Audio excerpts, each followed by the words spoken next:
Welcome back to another episode of We Didn't Plan for This, a special series from How Yoga Changed My Life, a podcast. This is Adrienne. On the regular podcast, we talk about how practices like yoga, meditation, breath work, movement, and journaling can change people's lives. But this series asks a different question. What practices stay, evolve, or become essential when life takes a turn that you never planned for? Over the past few months, I've learned something really simple. When I don't know what to do, I breathe. After Brian died in January, I never thought that breathing and meditation would be the two tools that I would lean on the most. I'm a mover, and stillness can be quite challenging for me. Yet movement took a few weeks to settle back into. And breathwork and meditation have been my primary tools to get through each day without Brian. If you haven't had a chance to listen to Nora's story from a few weeks ago, episode 172, go back and listen. Nora was diagnosed with breast cancer, and this week she is undergoing a major surgery. After her surgery, Nora's physical movements will be extremely limited. For her, she knows prioritizing her breathwork practice is going to support her recovery from the inside out. Because breathing does help you recover.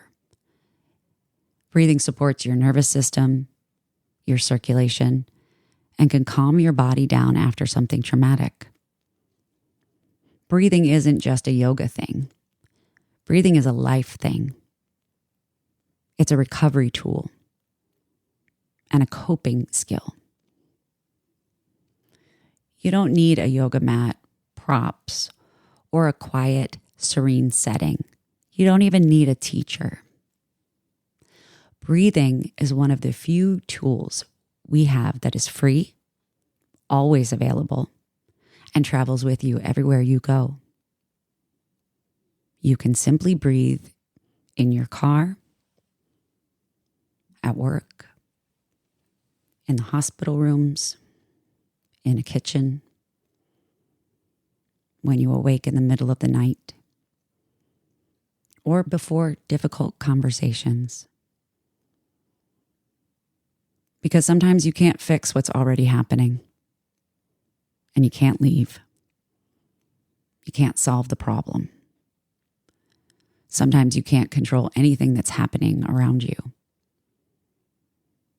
But you can always control how you breathe inside of it.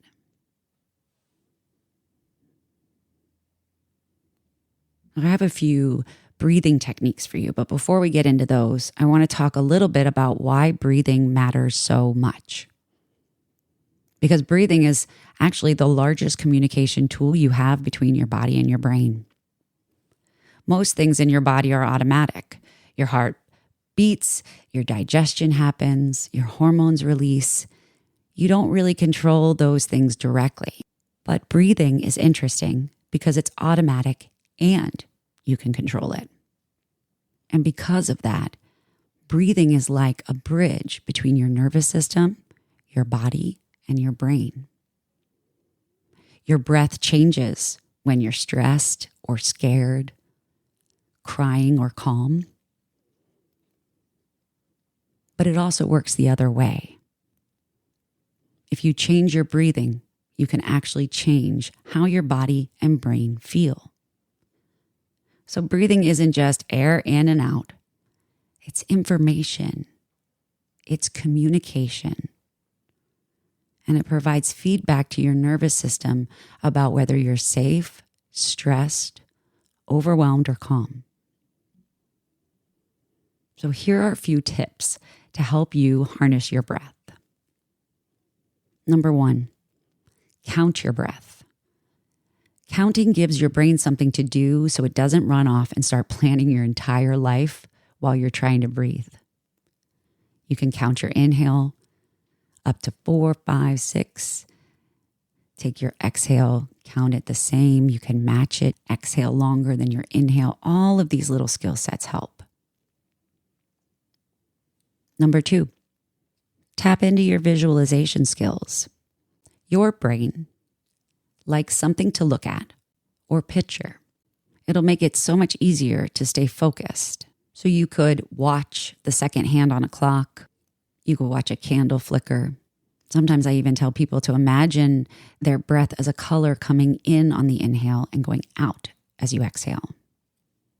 Another really helpful trick is to pair breathing with something you already do every day. You're sitting at a red light in your car. You're waiting for your coffee. You're doing dishes, making dinner. Breathing doesn't have to be a 20-minute meditation. It literally can be 3 breaths while you're sitting at a stoplight. Lastly, think about tactile skills. Feeling your breath is sometimes easier than thinking about your breath. So you can put your hands around your ribs, kind of cup your rib cage. Or you can place one hand on your heart and one hand on your belly. You can then actually feel your breath moving throughout your body. So now that we've moved through why breathing matters and a few ways to stay focused on it, I want to walk you through 3 simple breathing practices that I use all the time in real life. The first one is one of my favorites. It's really simple. Make your exhale longer than your inhale. So you can inhale for a count of 4 and exhale for a count of 6 or 8. Longer exhales tell your nervous system that you're safe. I use this breath practice when I'm feeling overwhelmed or anxious, and when I feel like I have too much to do and don't know where to start. Another breath practice, which honestly, never thought that I would recommend this because I struggled with this for many, many years. I found that this breath used to make me a little anxious. But since Brian died, I've used this one when I've had to make decisions that are hard or that times when my brain is spinning, is box breathing.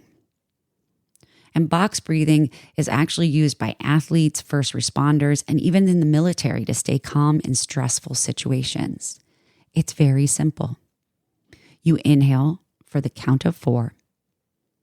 Hold your breath for the count of 4. And then exhale on the count of 4.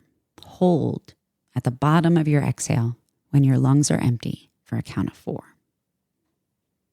And then just repeat that a few times. Inhale for 4. Hold for 4. Exhale for 4. Hold for 4. Now, lastly, this is probably one of the fastest ways you can calm your nervous system down, is a physiological sigh.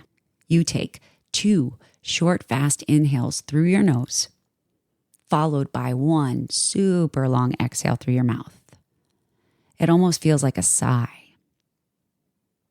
It's a really good one when you feel like you're about to cry, panic, or just feel overwhelmed out of nowhere. The 3 different breath techniques for you to practice wherever you are. Remember, largest communication tool that you have to communicate between your body and your brain. You can control how you react and respond simply through your breath. So as we like to end our We Didn't Plan for This series, our little pause before you get out of the car, before you walk into your home or work, before you open your computer, and before you get back into your life. Let's take a few breaths together. Inhale through your nose. And take a long exhale out of your mouth.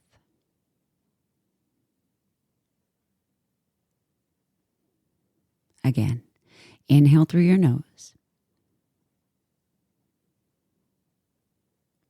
And a long exhale out of your mouth.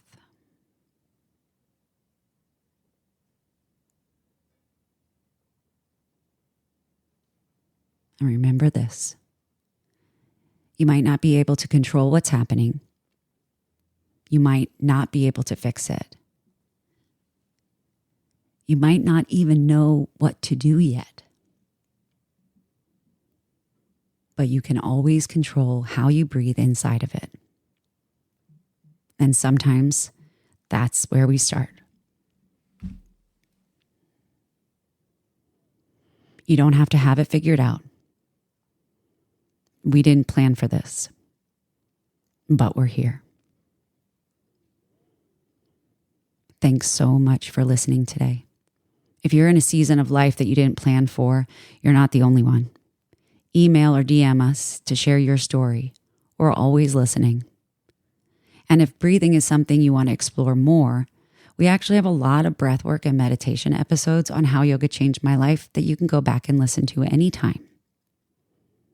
Finally, if this episode helped you, or if you know someone who might need this right now, share it with them. Sometimes the best thing we can do is give someone just a little reminder to breathe. Thanks again for listening, and we'll speak with you next week. Thanks.